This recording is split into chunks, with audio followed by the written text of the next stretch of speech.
Hi, my name is Brendan O'Mahony and I'm an insurance lecturer and trainer. This video deals with calculating premiums for commercial insurance policies. The subject is covered in Chapter 5 and Chapter 6 of PDI 06 and should also be of interest to students studying PDI 04. The previous exam reports tell us that many students are struggling in calculating premiums. Given the importance of calculations, this short video should help you. We'll start with the basics. The first thing you should be doing is getting used to using your calculator, and if at all possible bring it with you to the exam. This will avoid different buttons or different features in other calculators. Secondly, we need to understand that insurers apply rates to the exposure measures in order to calculate premiums. So let's have a look at some simple rates. A rate, for example, of 0.10% means that for every €100 we charge 10 cents. So by moving the decimal point across, we can see for every €1,000 we will charge 1%, €1, and every €10,000 we will charge €10 and so on. So in other words, a simple calculation, if you do it on your calculator, 200,000 at 0.1% is equal to €200. The next thing that we need to look at is the term percent, which means per hundred, and per mille, which means per thousand. Most rates that we get are in percentage terms, but sometimes a rate may be given in per mille, such as for standalone products liability.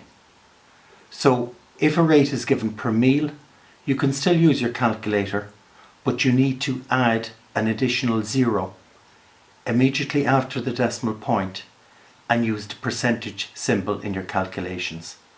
So for example, 2 million at 0.85 per mille is the same as 2 million at 0.085%.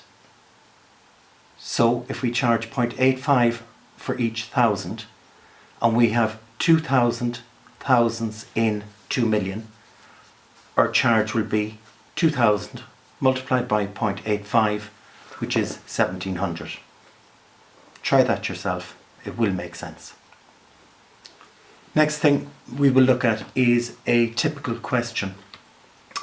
And the question tells us that Brendan has a small distribution company and it outlines the exposures. We have buildings 5 million, contents 2 million, clerical wages 200,000 and so on. So what we need to do first of all is have a look at the rates that apply. It tells us that the property rate for all items is 0.12%, loss of earnings or business interruption is 0.1%, and so on.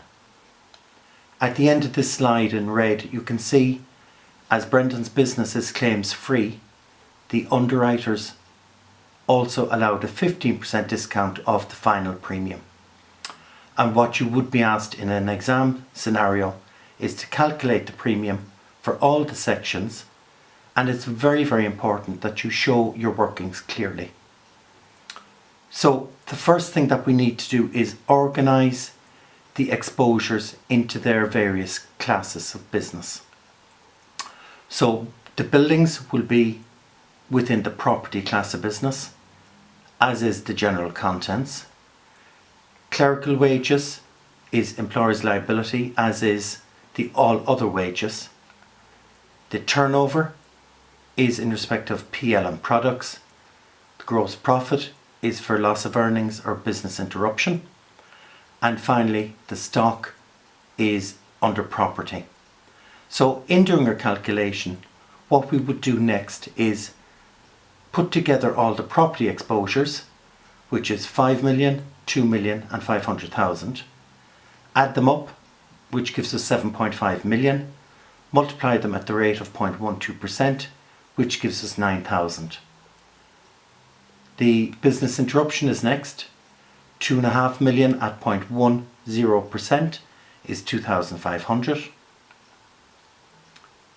Employer's liability is on this slide, where we have 200,000 at 0.15% is €300 for the clerical, and the all others wage roll, if you remember, was 1 million multiplied at 2%, which gives a premium of 20,000. Finally then we have the PLM products, which is 4 million at 0.085%, which works out at €3,400. The total premium therefore is 35,200. We need to calculate what 15% of that is. So again, using your calculator, where we've worked out at 5,280, we take that from the total premium and it gives us the premium charged to Brendan at 29,920. Very important that you show each stage of your calculations for the exam. I really hope this has been of benefit to you, and I would appreciate any feedback that you might have. Good luck with your studies. Thank you.